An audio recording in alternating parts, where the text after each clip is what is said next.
Thank you. All right, I'm going to go ahead and call this special rules committee meeting to order. Can we start with the roll call, please? Yes, Mr. Rivera. Present. Mr. Weddleton. Here. Miss Allard. Here. Mr. Constant.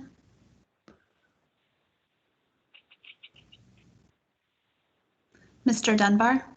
Here. Miss Kennedy. Ms. LaFrance. Here. Mr. Presberdia. Mr. Peterson.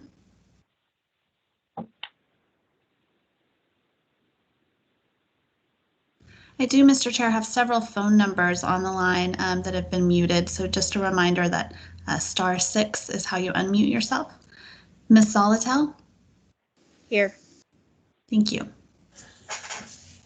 Thanks. I do want to know, I believe Mr. Peterson is here. At least I see him in the participants list. I'm present. I was just getting a package. I was at the door. I'm here as well, Great. Mr. Constant. Great. Thank you. Okay. Can we pull up the agenda, please? As that is happening, as a reminder to the members, please, if you want to get in the queue, put yourself in the chat or text me if you can't access the chat. Also, as usual, for Rules Committee meetings, including special Rules Committee meetings, please feel free to be informal and use first names. Okay, so we just have a few items to discuss today, all centering around the review of capacity needs as part of the first quarter budget revision process. As most everyone knows, earlier today we had our work session where OMB went through the first quarter budget revision documents with us.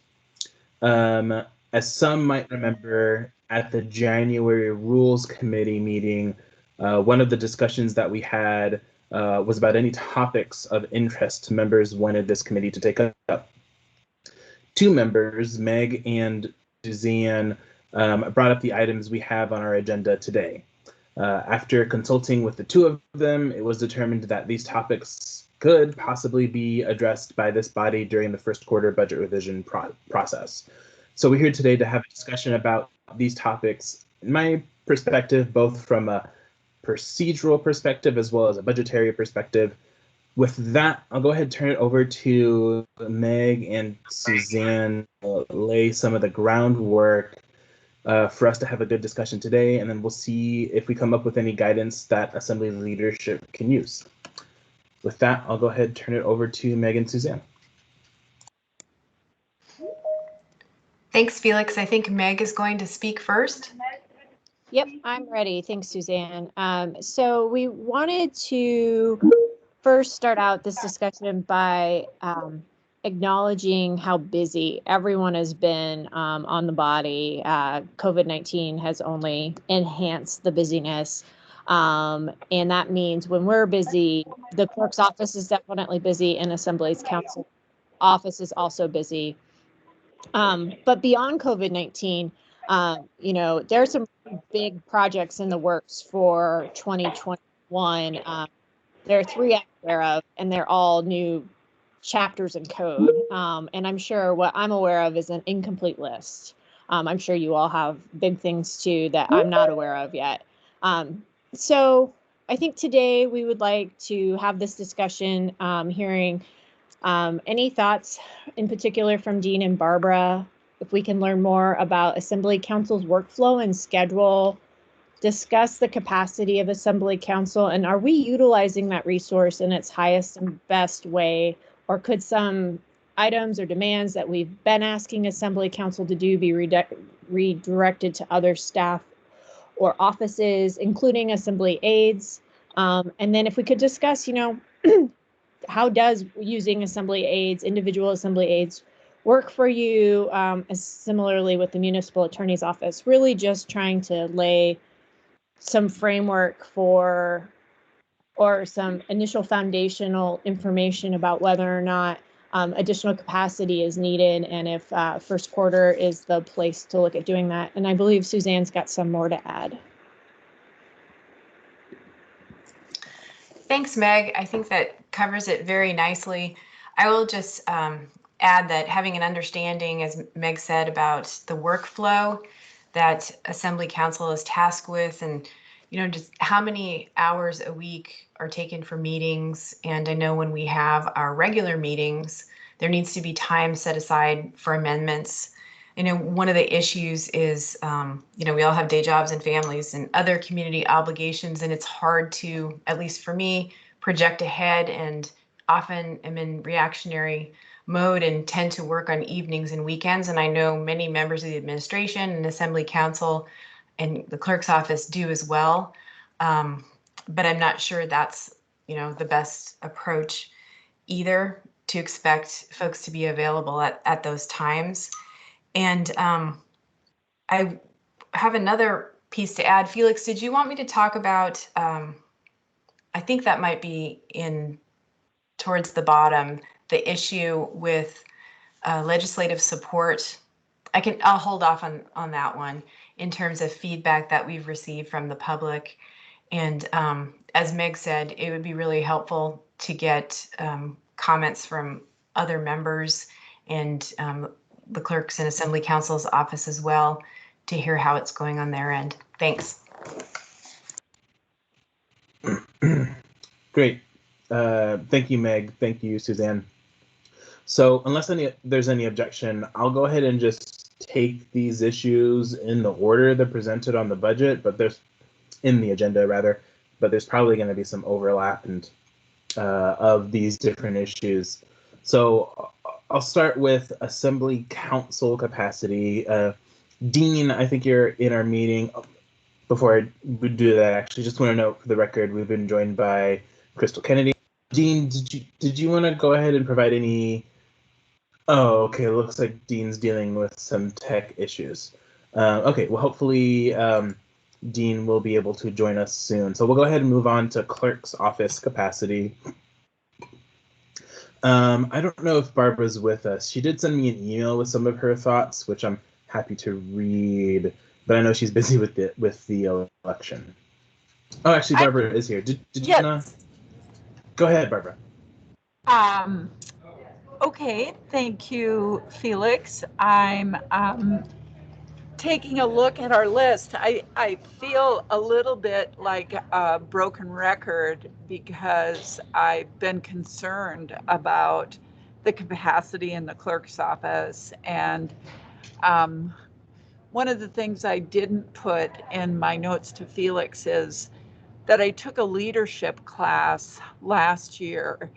And one of the things that in the leadership that we talked about was how leaders can produce positively deviant results. And I may have mentioned this to you before. I just love those terms, positively deviant results. And I'd like to suggest that I figured out that the clerk's office has produced positively deviant results in the past with an incredibly small staff, and we just get it done. And we're a diverse group. We have various talents, and we've really been skilled. But I think the pandemic, because of all of the extra demands that Meg Zolotel was talking about, have really brought us to our knees. And the hourly staff is fully utilized. And I admit I'm slightly concerned about the management team, the salaried team, that's the clerk and deputy clerks. We are overutilized. And last week would be the last 2 weeks are an example where there's assembly meetings in the evenings, and we're still in the office 8 to 5 or working 8 to 5. So those are some of the problems that we have. We don't get comp time, we don't get overtime, and so those just make that more difficult for us to keep doing more. And even if there's more for the hourly staff, which I would be concerned about, we need someone to supervise them. And that's one of the areas where we're struggling with capacity. One of the things that I also mentioned to Felix is that although I don't have a source for this, there's an understanding that staffing should be at about 75 to 80% so that you can manage for vacation, illness, and then the ability to take on new projects or occasional work. And I think we've been successful about that in the past. But again, I think this year we are struggling. I don't know what that number is to get us to 75 to 80%, but we're not there now. So one of the suggestions that I had in my proposal to Felix was, and I know you're going to talk about legislative packets in a bit, and I just have to tell you, I'm unfamiliar with what that is or what it would entail. But I suggested to Felix when he asked me this question that maybe the title of the task alone suggests that the Assembly needs to restaff the former Assembly Legislative Services offices. And I think it's very interesting that that office used to be in the suite where the new Assembly offices are located. So the next part of that is just based on my staffing experience.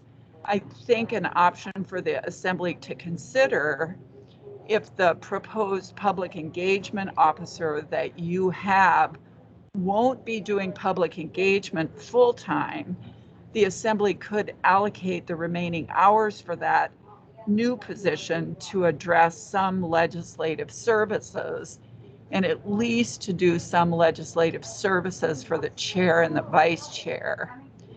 And then I think as the Assembly and the entire legislative branch works with this one new position, the Assembly can determine its additional needs.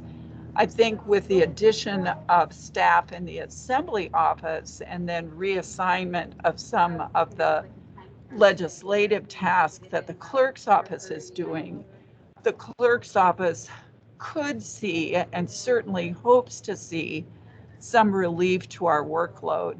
And then the Assembly could consider next steps. So that's probably enough for me. I think I did talk to Jennifer and Desiree, and a couple of things that we're struggling with are the increase in Board of Adjustment appeals. Those come from the land use boards, all of the IT type work, technology work that we're doing, Teams live events, the different meeting types, managing the different access to the meetings, the phones, the emails, Q&A in person, the on-base project, which we're managing. And then the third area is public records request, which some of all of you have been involved, but it involves Assembly Council, legal, IT, but mostly falls on the clerk's office to manage those records requests. And I think you know the Ombudsman has made a recommendation about centralizing public records requests, and the clerk's office supports that. So that if you have any questions, I'd be happy to answer them. Great. Thanks so much, Barbara. Suzanne? Thanks, Felix. Thanks, Barbara. I do have a question about the Legislative Services Office. Did that office also provide support to the public? And the kind of support I mean in terms of, we've had requests from members of the public for help in reading code, in reading the charter, in understanding the packets. Is that something that office would do, or did it primarily provide support to the Assembly members? Thanks. You're welcome. Suzanne, I'm just going to say I don't entirely know the answer to that question. I think, as some of you know, Senator Gray Jackson was the executive director to that office, and I think we could ask her. Thanks, Barbara. Thanks. Dean? Thanks, Mr. Chair. So listening to Barbara talk about the legislative program and the request for packets and so forth just reminded me that we sort of have an allocation of the duty here in code.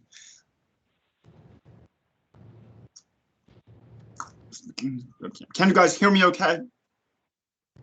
Yeah, we can hear you Yeah. now. I don't know if you cut off, but we can hear you now. Okay. Sorry. So I was reminded that part of the allocation of the duties for the legislative program are in our code.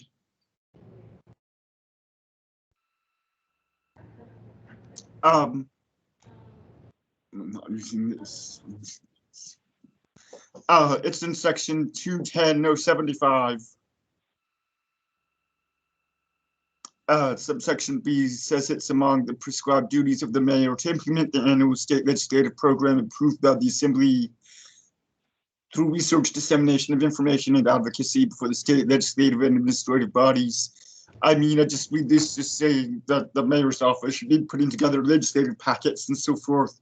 And of course, the assembly members want to do some advocacy too. I guess it doesn't say you can't also have legislative packets for the assembly members that want to visit Juneau, do advocacy for the program. But if the mayor's office is supposed to be doing it and putting together the information for advocacy, it just seems to me that clearly that burden is assigned in code.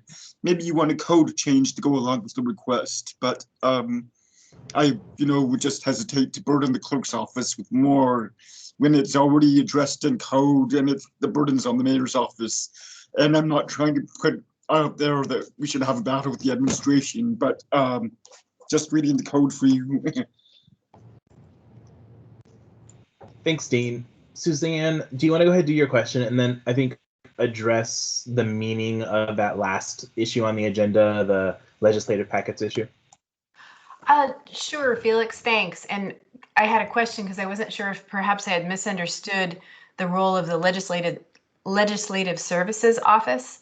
And my thinking was that was for providing support, legislative support of our local government and not at the state level. And so my understanding of that last item, capacity to develop legislative packets, had to do with our binders and those packets that are prepared for assembly meetings and then, providing just that local level of legislative support. Did I misunderstand, Barbara, Dean?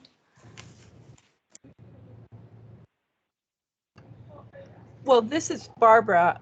It's my understanding that the Legislative Services Office did provide support, and I know that they provided support to assembly members drafting legislation, preparing resolutions. I believe they had some role with the budget, and I believe that there were other tasks. So yes, it was local assembly support for the legislative function of the assembly. Okay, thanks.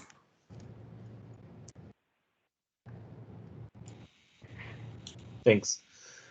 All right. Any other discussion on Assembly Yes. Council class? Oh, go ahead, Dean. I would like to add one point.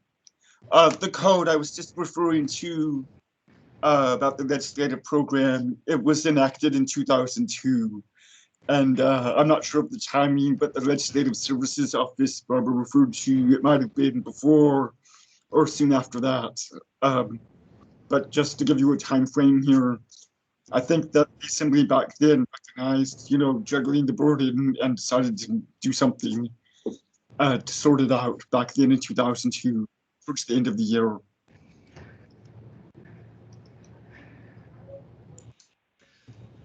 Thanks, Dean. John?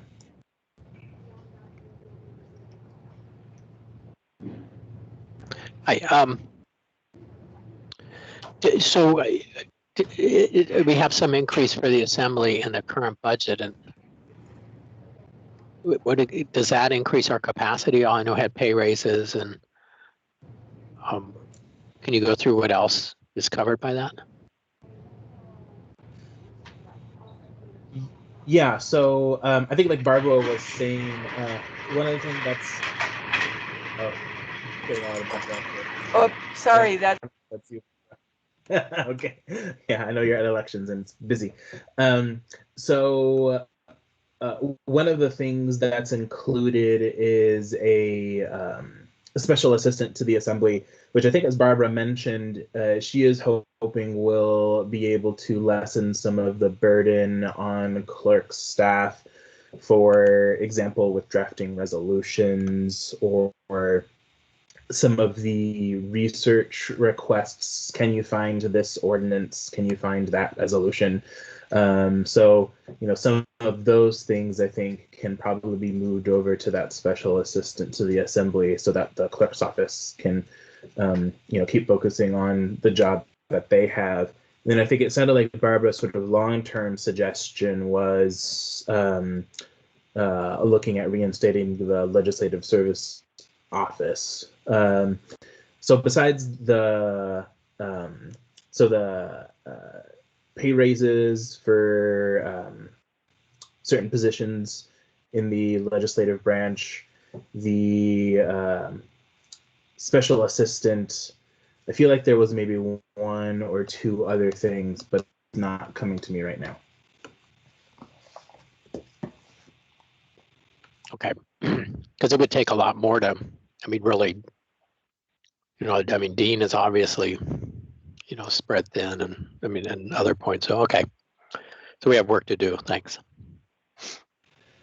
Yeah, thanks. Definitely assembly council capacity, I think, is the next issue we're going to go to. Meg? That's a perfect segue, because I would be curious on Dean's thoughts how a legislative services office would impact his capacity. I don't have a good sense to what extent individuals utilize either assembly council versus the clerk's office for different tasks, whether it's resolutions or other items. So if we just start with the base assumption that we have a person to even pilot this approved in first quarter that could do resolutions, to what extent does that relieve some of the assembly council's workload? And then what else could that office possibly look at doing to relieve that workload? So I'm just kind of looking to explore the intersection of those two things. Thank you.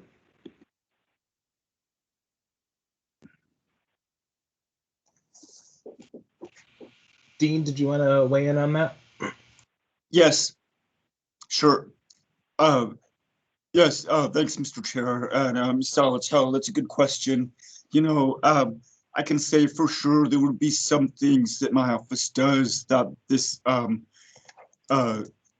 special assistant to the Assembly or Legislative Services Office could do. So it would take some things or some burden off of my office. For example, I do get requests for some past resolution or ordinance, from years ago. If it's recent stuff, recently passed, I defer to the clerk staff because they are processing those things. But for some legislative history and things like that, sometimes if you have a person who's knowledgeable in how to locate those and find them and find the right one, that's something that my office does. And part of my experience helps to do those things quickly. So some of that I would pass on to this person or this new office. Another thing that I don't know, I don't think that takes a whole lot of my time. It takes a little bit, but every little bit helps, right? So another thing that I would mention, and I guess an example to use, is from time to time we're tasked with maybe drafting a resolution, stating a position of the Assembly on some state legislation, some state bill, House bill that's in process in Juneau. And so that kind of function seems, without knowing a really comprehensive description of the Legislative Services Office, it sounds like something that they might do as well. So there would be some projects that would maybe be better suited for that kind of office than Assembly Council. And again, at the end, though, of course, I mean, it's hard to let go of things, but I would want to perhaps be given the opportunity to review and do some editing, but not taking the whole project on, for example, for a resolution stating some position on state legislation. And then another thing I've done in our office that sounds kind of like a function that could be on a legislative services office for the Assembly is researching state bills and describing what effect they might have. We did this recently for the Ethics and Election Committee, and that committee was concerned about SB 39, and I'm just speaking from memory, so if I'm messing up the number, I apologize. Mr. Peterson knows what it is, I'm sure. So SB 39, though, is going to change some of the election statutes, and I was tasked with looking into it and describing what the effect would be for the committee. And you know, I went and there's documents submitted with the bill and so forth, but I've selected some that was, and I see that Mr. Peterson's just affirmed in the chat that SB 39 is the correct number. Thank you. But the state's online basis services for their legislation has documents submitted and so forth, but I went there and found sectional analysis and things like that. But, you know, of course, that takes some time. That kind of project could be passed on, I think, to Legislative Services Office. But once again, perhaps when they gather the research materials that are relevant, I would be happy to also be involved in taking a look, brainstorming what the effects might be from the new law and things like that. That's still something I think Assembly Council can contribute. I think that, you know, that's a few things that Ms. Salatel was sort of asking about. There might be some more that I'm not thinking of, but we certainly could spread the burden a little bit to such a new position in our office. Does that help? Thanks, Dean. Meg? Yeah, thanks, Dean. That is very helpful.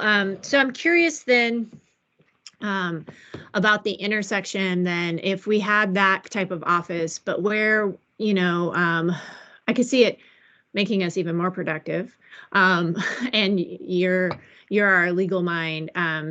How is it working out, or would it be helpful to continually have additional attorney support through a contract option? So like we have Mr. Wheeler right now for COVID-19 related items, and I think that's been extremely valuable.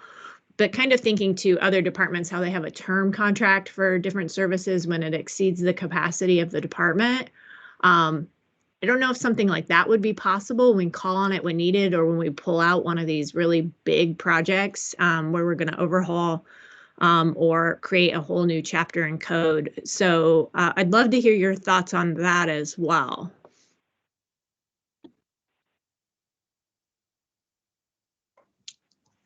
Okay, thanks, Ms. Salatel. Yeah, I sort of expected this kind of question. I thought that perhaps is right now the right time to discuss it, because I think we were talking about Clerk's office capacity, and this is about my office capacity. Mr. Chair. Yeah, go ahead, Okay. Dean. I think we've segued into your part of the agenda, so go ahead. Sure, just wanted to get some guidance there. So yes, I think, and as you mentioned, juggling some of those long-term projects or bigger projects, rewriting code or developing new chapters, sometimes juggling those with the more immediate and daily, weekly needs to keep up with agendas it's a big juggling act. I think that last year we talked about capacity, and I balked a little bit at asking for more, but I think this year that I'm persuaded definitely that we could use another attorney position in the Assembly Council's office. So right now we do contract out mostly just for Board of Adjustment work, and then for the COVID-19 excess work. and that works out okay. I guess there might be some pros and cons. The Board of Adjustment work, it's really impossible to predict the stream of the workload. I mean, there were some years where there were 5 Board of Adjustment cases and some years where there were none. So even so, with that, I think 2 attorneys in this office, additional position here, would be more manageable to assign that work when it comes in to one or the other, or balance it, or contract out if needed still. So the other work, like COVID-19 excess work, is just an unpredictable for emergency-related reasons, but certainly easier to manage if you have more than one attorney in the office. And then I would say I do believe that with 11 very proactive and engaged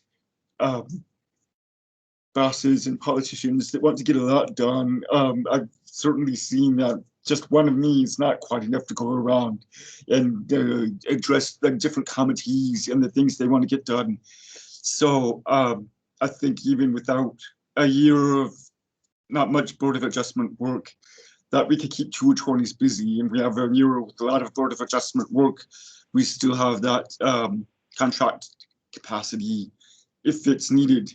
So it was part of my intent to discuss having another attorney position here for the upcoming budget, and see if we can flesh out that idea. I think similar to an assistant municipal attorney in the Department of Law, the assistant assembly counsel here in this office.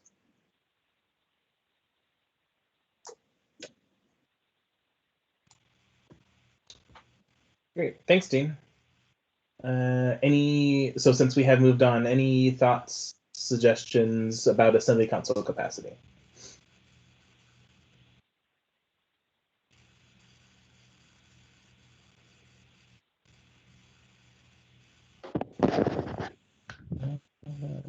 John, I see you unmuted yourself. Oh. Somewhat by accident, but I think we all know every single thing we do goes through Dean, and if that very hardworking man can't handle it, we're stuck. So, and we just can't be there. I mean, we have an important job and something we need to look at. Do we have an estimate of what it would cost to hire another attorney?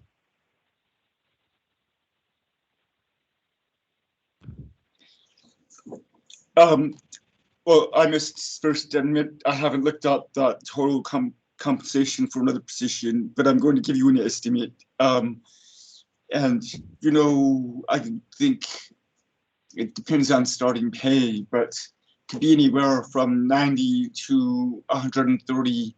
And I'm trying to account for not just the salary alone, but the whole compensation and insurance and the coverage and all of that that's required.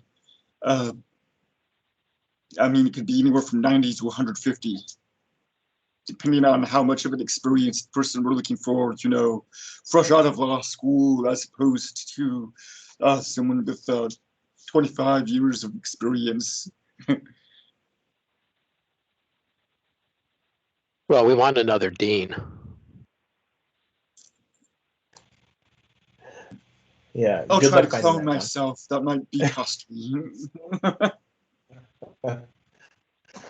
Thanks, Dean. And go ahead, Pete.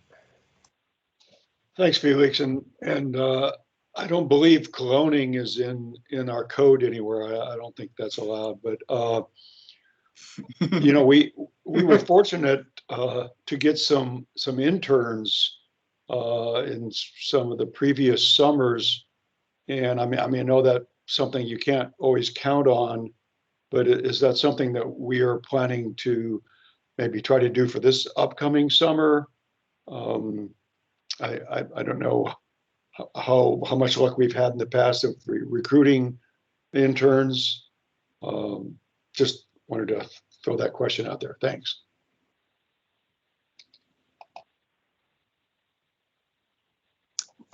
Sure, thanks, Mr. Peterson. And the interns were very helpful in the past.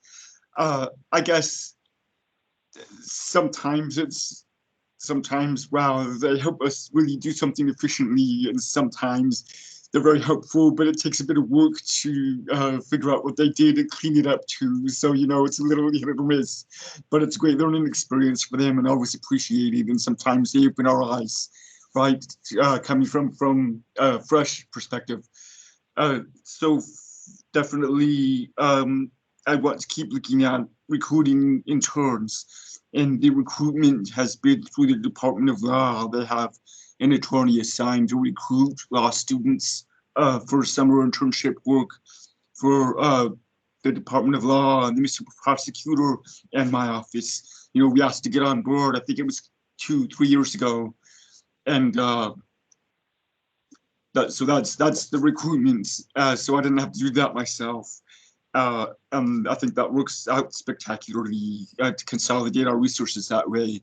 So this year, the Department of Law, they said that they were not going to look for recruiting interns because of our COVID-19 situation. For this summer, having interns work remotely it's very awkward and difficult, and there's a lot of aspects of it to consider, you know, in terms of the confidentiality of the work, as well as monitoring and them being engaged and being able to actually attend meetings and stuff like that for the experience.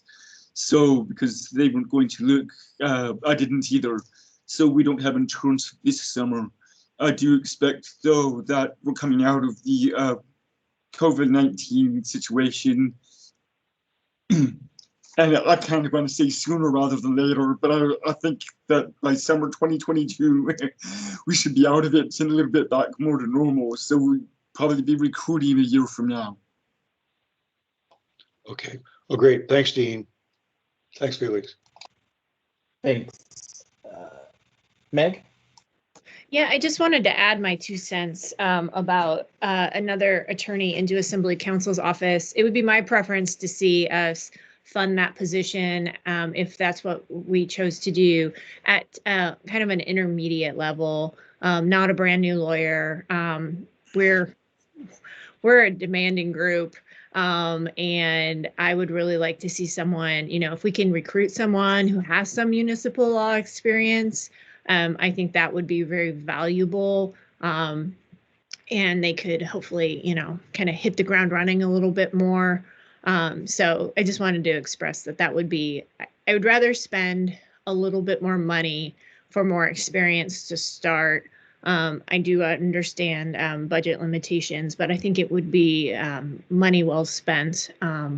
Yeah. Oh, I do want to also say, having Rebecca in the Assembly Counsel's office has been amazing and extremely helpful. And Dean, if we are we utilizing her in all the ways that we could be? Are we being responsive to the requests that we submit, or request the amendment forms and those types of things? Are we helping you?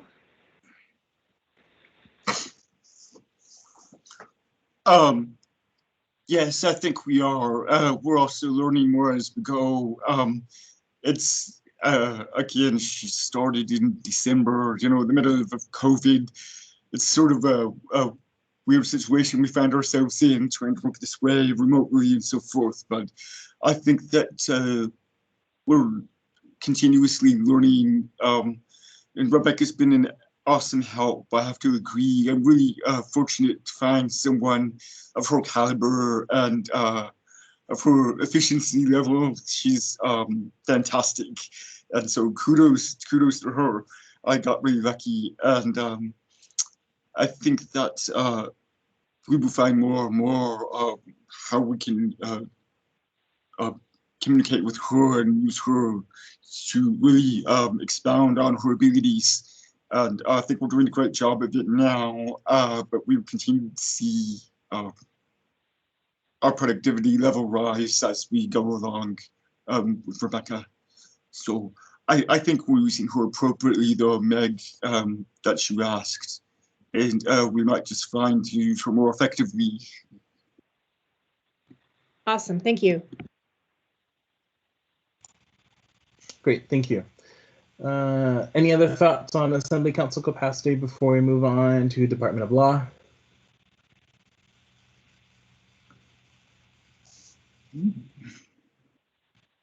All right. Okay, so let's go ahead and move on to Department of Law, and I'll actually like to turn it over to Meg and or Suzanne to introduce this one.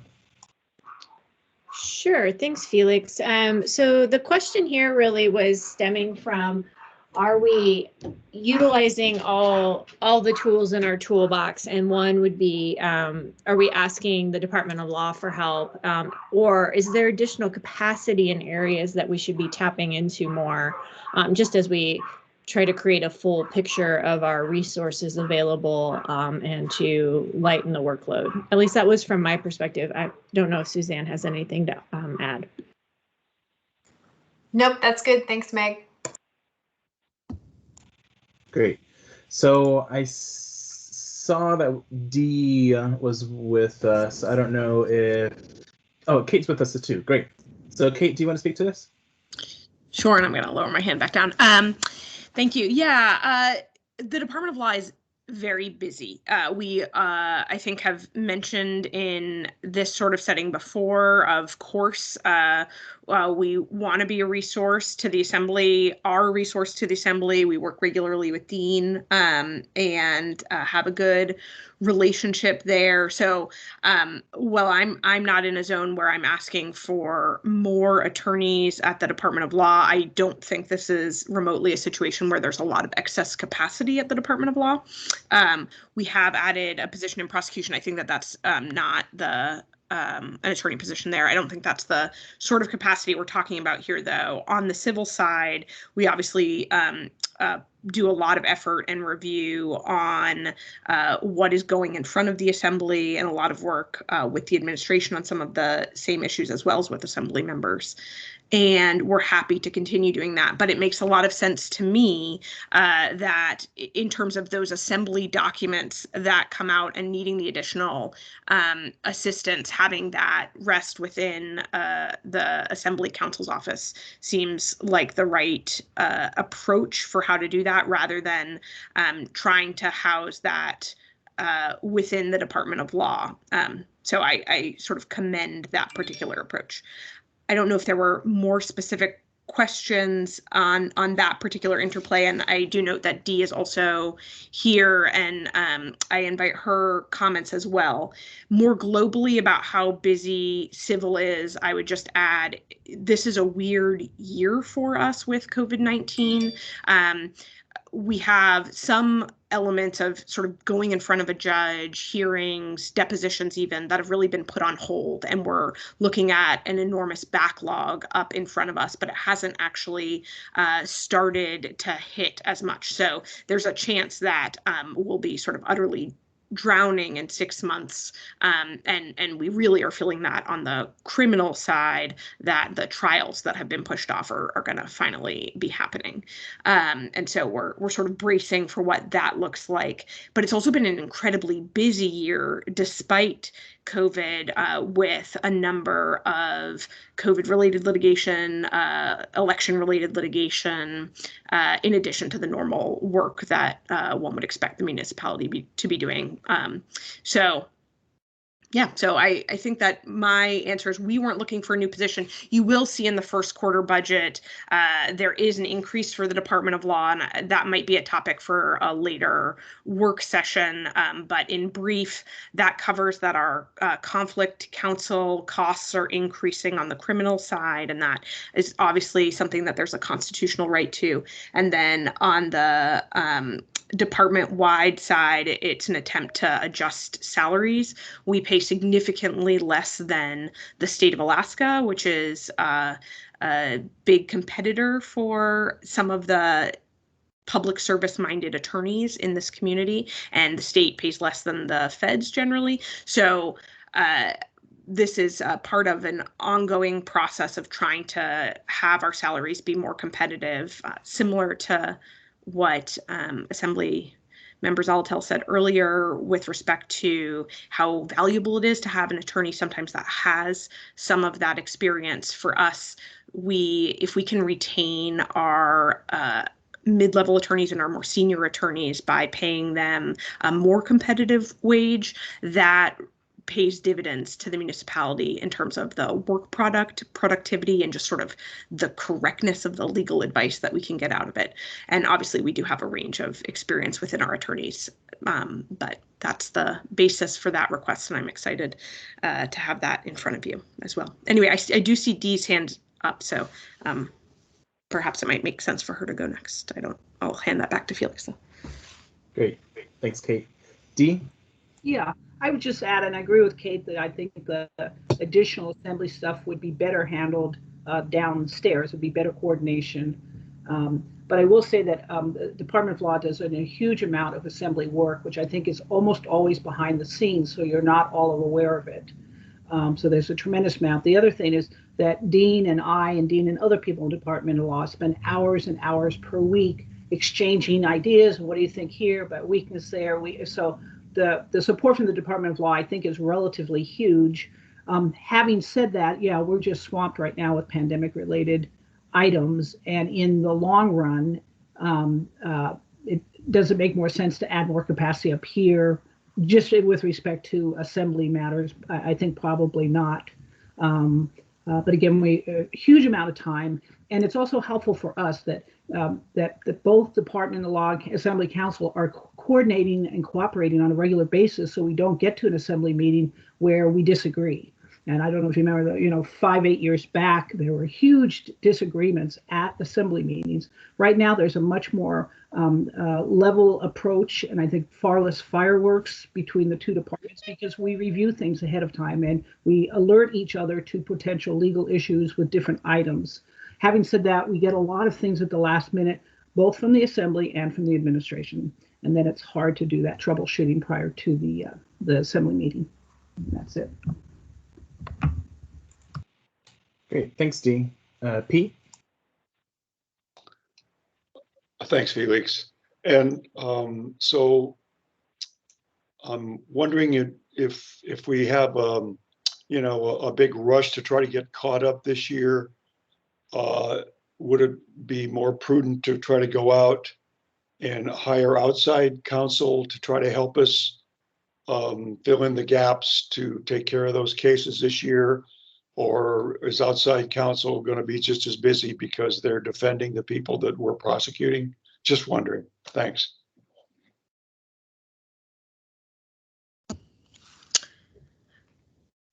Thanks for the question.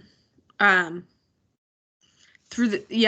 if we're talking about the criminal cases, I don't see a way to sort of hire outside counsel in that criminal zone, although we are bringing on an additional prosecutor. I think we're going to just sort of be working with the courts to try to get a steady diet of what's coming in. But yeah, no, it's a statewide, countrywide phenomenon with respect to the criminal justice system. So it's not about a ton of prosecutors being available or defense attorneys being available, and it's also the courtroom space. All of it is just going to be facing a major crunch, which will probably take a lot of time to unwind. Okay, thanks, Kate. Thanks, Felix. Thanks. All right. Anything else on Department of Law capacity? All right, then we'll go ahead and move on to capacity to develop legislative packets. It's been touched on a little bit already, but Suzanne, do you want to just go through what you were thinking for this topic? Thanks, Felix. I've, like you mentioned, already spoken to this a bit, and really it arises from requests from members of the public for help with reading the code, with understanding the charter, with working through our binders, our packets. And I know that the Assembly 101 program has helped with that. And I think maybe it was Mr. Weddleton who pointed out to some folks who testified that the AMs, are a good place to start. I know that sometimes people still have questions, and many of us, spend a bit of time to the best of our ability. Obviously, I'm not a trained attorney and clearly rely on the help of others to provide some of that feedback, and including from members of the administration. So I don't know if these requests from the public will be enduring.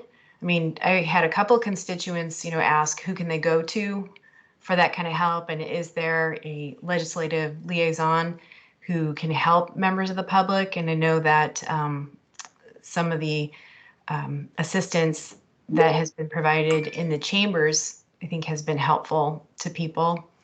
But anyway, that's the extent of that. I'm very curious to find out more of about the Legislative Services Office and what was previously provided, and maybe that's something totally different. But curious if other members have thoughts. Thanks.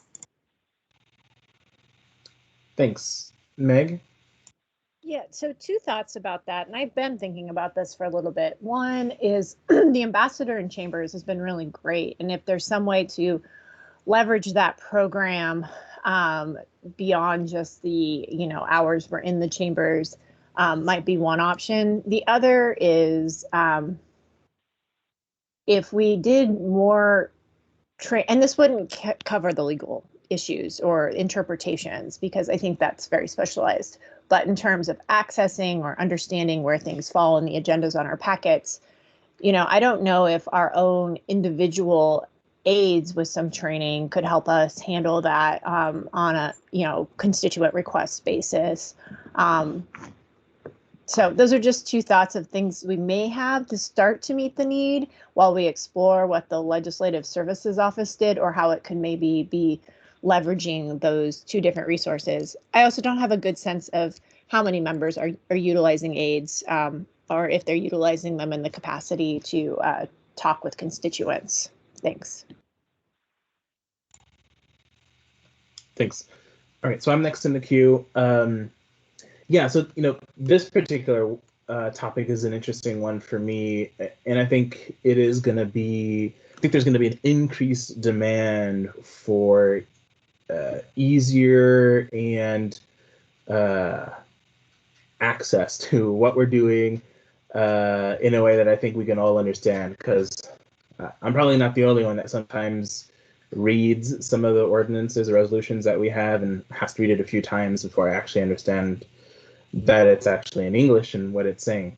So, in my opinion, and especially if we are successful with some of our efforts to increase communication and, bring more people into what we're doing and engage our community, then I think there's going to be even more of a need for that. So, in my opinion, I don't think we need to wait until the legislative office is figured out. I think, as that is being figured out, I think there are resources that we can draw upon to answer a question that I partially answered from John earlier in the meeting. So the third request that we made that I believe was fulfilled for first quarter was funding to continue those ambassadors and to possibly expand that a little bit. So, between like what Meg said, the ambassadors, and then really full utilization of our aides, plus the special assembly assistant, I mean, hopefully that will be enough so that we can start thinking and really utilizing this idea of developing legislative packets that people can take and learn all the information that they want about an ordinance that we have before us in an easy to understand way. I think one other thing that would be helpful, and we haven't done this in a couple of years, would be to reinstate, just like with Dean, his intern program, to reinstate our intern program.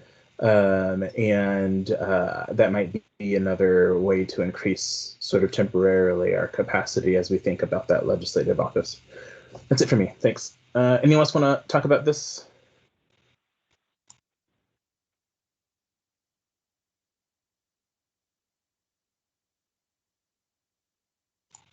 All right. Any other general thoughts before we move on? Felix, this is Meg. Can I ask Yeah. a question? Yeah. Is the next step then you're going to take some of this back, talk with Dean and Barbara, and then bring something forward in one queue for us to initially on, or is your preference that we just do it individually through the amendments? Like, what's your preference in terms of the logistics? Yeah, so what I will do is I will work with the vice chair, John, and Barbara and Dean, and see and put together amendments that aligns with the guidance that I've heard today. And then we can talk about it at the next work session. And then, at that work session, if the will of the body is no, let's do it differently or let's hold off, then that'll be apparent when we vote on the 27th. Got it. Thank you.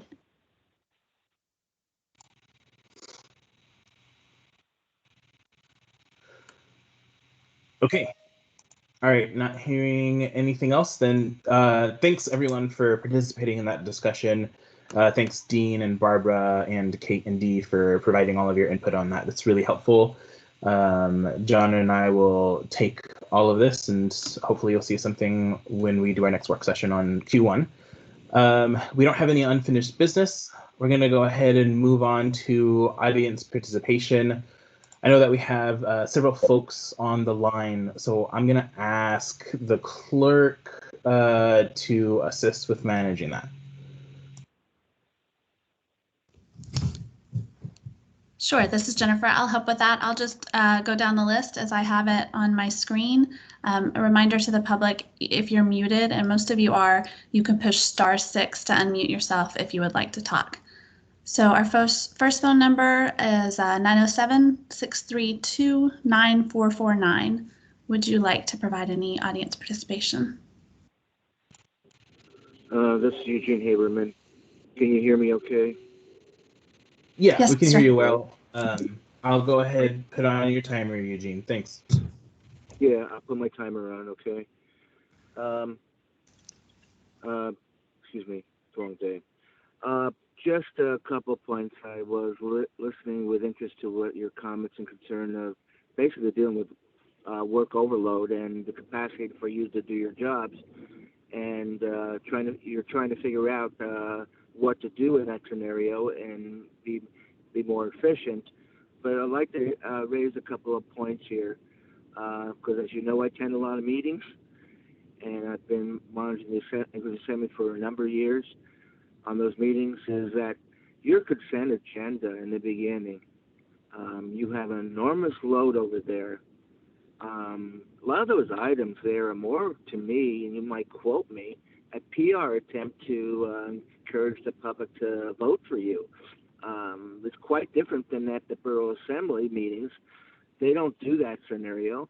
And then you put you rush things through, fast track through, which results in difficulty for the public to be engaged and have a chance to speak, but it's also created a complication for yourselves. And what I mean is this: when you rush things through, you don't allow yourselves to have enough time and the people that support you to deal with those issues, so it wouldn't be just a rush 1, 2, 3 punch. And the end result is what I'm hearing from the discussion today is an overload with your Assembly Council, Municipal Clerk's Office, and so forth. And a lot of that doesn't need to happen if you just give a fair opportunity for everyone to do their work and a chance to do it, instead of having this fast track process. And now you're calling for an increased ideas of bringing more people on. Let me remind you, the clerk's office has increased numbers of employment over the course of the past year or two or so forth, and I'm not questioning that increase, but you still create more work when you just create this kind of fast track process and not allow us to think it out and the public to think out what you're doing. And I think you need to go back and reflect that and how you set that pattern before you start increasing and hiring new people. And that ends my comment with 30 seconds to spare. Thank you very much. Thanks, Mr. Haberman. Before you go on, Jennifer, so I didn't mention this at the beginning of the meeting, but we're noticed today until 1:40 p.m. As people are unmuting to speak, please just remember to introduce yourself at the start of your comments, and then I am putting a timer for 3 minutes. Go ahead, Jennifer. Next phone number on the list is 230-3009. Would you like to offer any comments?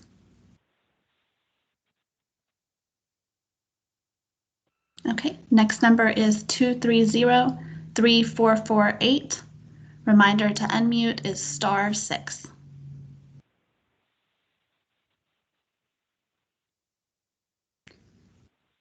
Okay, next phone number 244-8911. Can we just go with the last four? I don't think any of us really want our entire phone number out there. Please and thank you. All right, you're next up. Sorry, Mr. Chair, go ahead.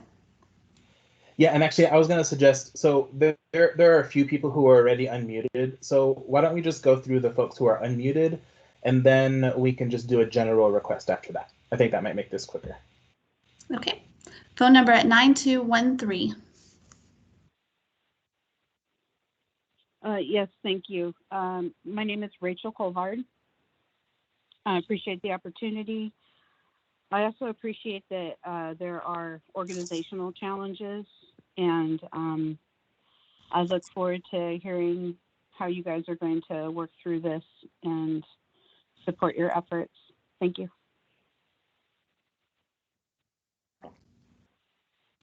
Thank you. Next in the queue, phone number ending in 0522.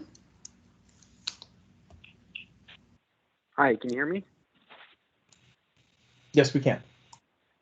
Hi, my name is Louis Imbriani, and I just wanted to touch on a couple things. First, Mr. Rivera, what you said about not being able to understand the ordinances or the resolutions, that's something that's very important that the general public understands it. Members of the Assembly, you guys are all very well educated. You have been working in that type of field for a while, and there are a lot of people who are new to it and who are wanting to be involved, and they find it very difficult when they can't exactly understand it. And the clerk or the person that you've had in the Assembly chambers has helped, but I feel that probably what the clerk is dealing with as well is that overload of people coming to them for questions and maybe not being able to get their questions answered, and that's not really bringing people in. It's causing more hardship on not only the clerk, but also on the person trying to participate. Also, you talked about lawyers for different things. What about a lawyer or somebody that can actually help the community for something like a judicial review? Because right now the onus is on the individual, the resident, to gather up enough money to fight against something that the city's doing that they believe in is wrong. While not everything is fightable or should be debated, there is absolutely no ability to review. Like these emergency orders, there is no review. We have to appeal to the Assembly or to the mayor, or we have to raise money to go to court, which is incredibly expensive, and it really doesn't do any due diligence, or it doesn't help the people of this community. We're saying, you guys are just saying, oh, it's legally defensible and we have to take your word at it, which, I mean, we might come to find out that it's not, or that at a certain point it became overreaching legally. So just something for you to think about. Probably won't go anywhere, but that's all I have. Thank you. Thank you. Next caller ending in 0522.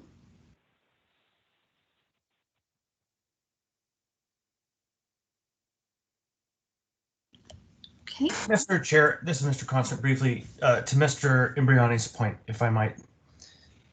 Sure. Okay, Go brief. ahead. I just want to recommend Alaska Legal Services. There are a number of public interest law firms, ACPERG and ACLU, that are willing and interested to take on questions of government overreach. Thanks. Also, I think Suzanne was in the queue. Apologies, I didn't see that to address this as well. Oh, thank you, Felix. I actually had taken myself out earlier in the meeting. I had meant to ask about the role of the Ombudsman, because at one point it was suggested that members of the public could go to the Ombudsman's office for assistance with reading code. However, I understand that Mr. Imbriani is asking about something a little bit different. Thanks. Thanks. All right, I don't see anyone else in the queue. Go ahead, Jennifer. Next caller ending in 8197.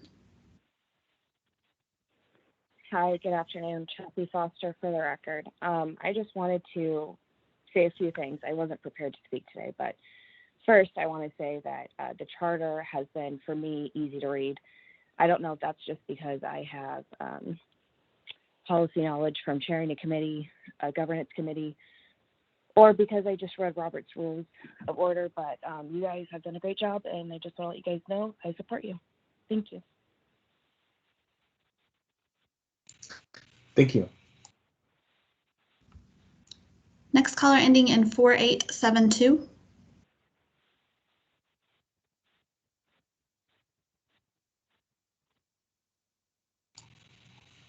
Okay.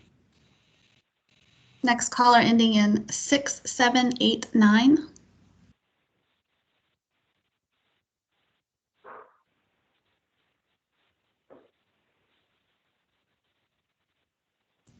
Next caller ending in 7285.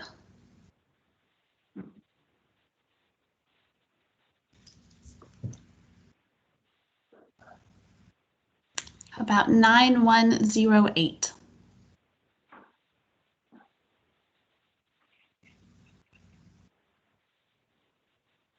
Okay, looks like we have two more. Next one, 8913.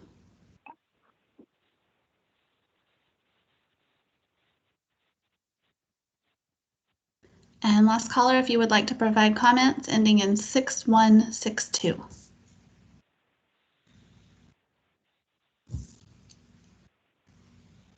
That's all I see on my list, Mr. Chair. Thanks. So I'll just do one last general call, just in case anyone wants to speak. If you're muted, it's *6. Just give it another few seconds in case someone wants to speak.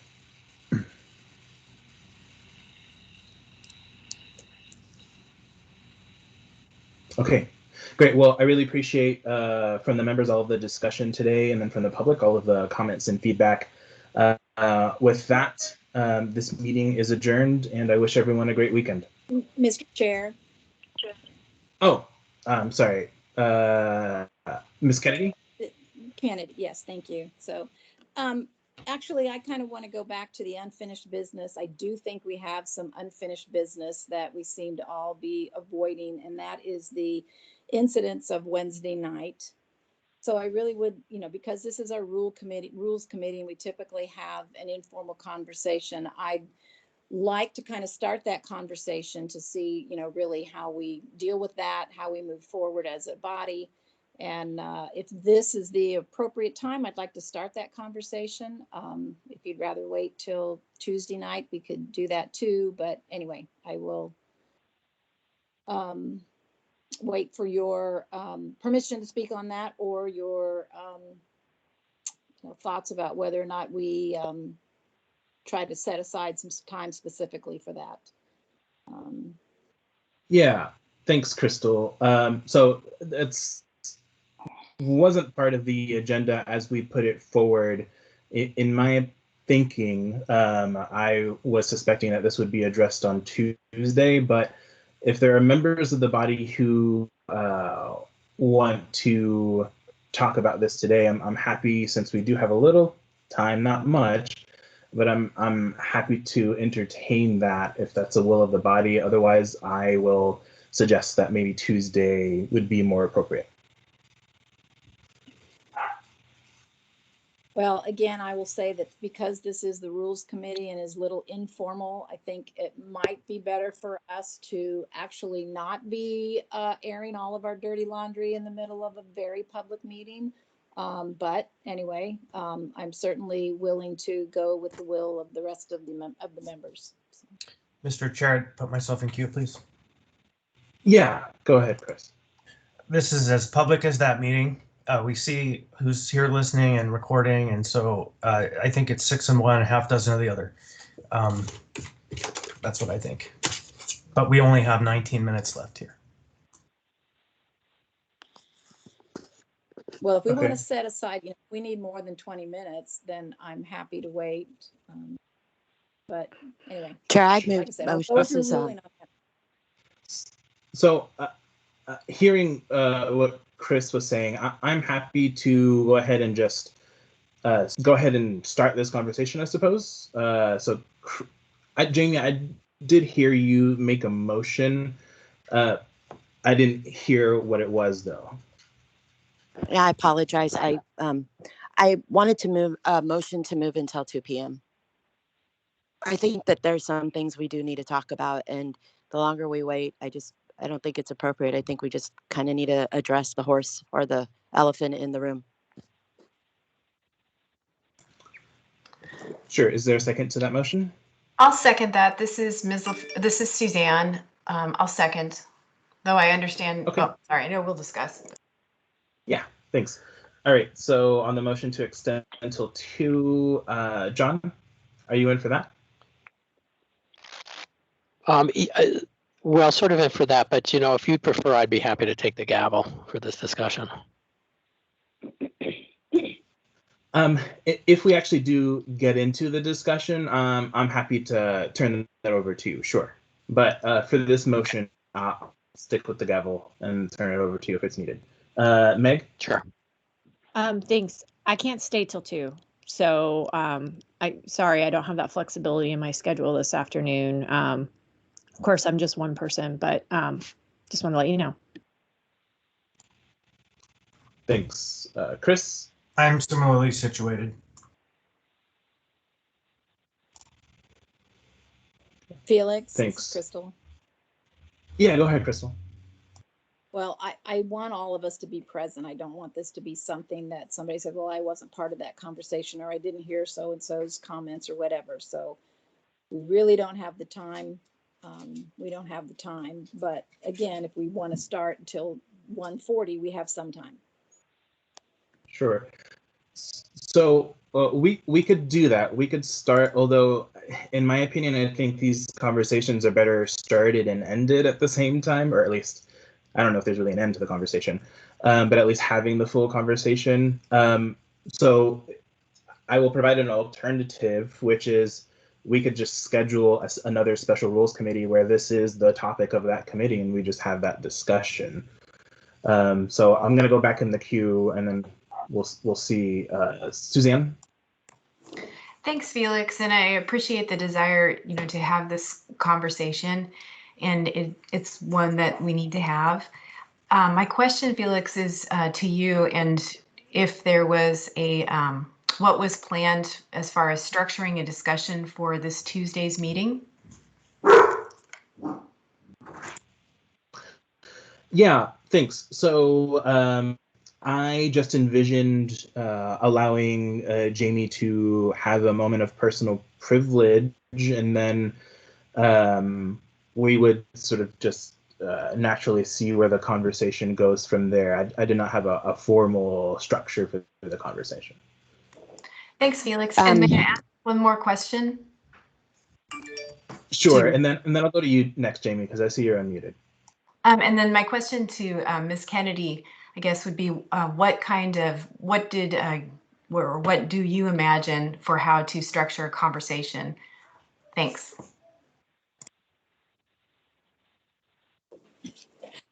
Well, thanks, Suzanne. I guess I'm kind of, yeah, I don't think there needs to be a structured conversation. I think we just need to talk about what happened. I don't know how you structure that. I mean, this is unprecedented. And I don't know that there are any, it seems to me that some rules of engagement, so to speak, have already been broken. So we kind of need to get on back on track with what those are. So I don't really know how long of a conversation that can be or how long it will take, but I think we'll probably, all of us will have an opinion on it in some way, shape, or form. So I don't know that it needs to be anything really structured. It needs to just be honest and open. Thanks. Thanks, Crystal. Thanks, Felix. Thanks. I'll go to you, Jamie. Thank you. So maybe we should wait where everybody can sit down and speak. And, when I'm addressing everybody, I personally want to be able to look at each of you guys and convey where I'm at. And I would hope that maybe we could come together and decide that sitting down face to face is a better option for everybody. It's very difficult to read people without seeing their expressions, and I want to be able to have the ability to do that. So if this motion is turned down, I'm actually okay with that. Thanks. All right, going to Chris. Yeah, I think we are on a motion to extend till 2, but it's sort of wrapped into everything else. So go ahead, Chris. Yeah, if Tuesday is utilized for this conversation, which I think is fine, it has to be after the certification is completed. Please, not a point of personal privilege at the beginning of the meeting. I don't want to object to this conversation, but I will have to if it in any way gets in front of the certification that needs to happen. That is the purpose of that meeting. It's the sole purpose of that meeting, which means it's a short meeting. And so we would have time afterward, but I want to make sure that this doesn't happen before that process. Thanks. Yeah, that's an interesting point. I guess a question for the body then, in terms of where you want this. Do you want this at the end of the meeting, before audience participation, after audience participation? Is there any preference?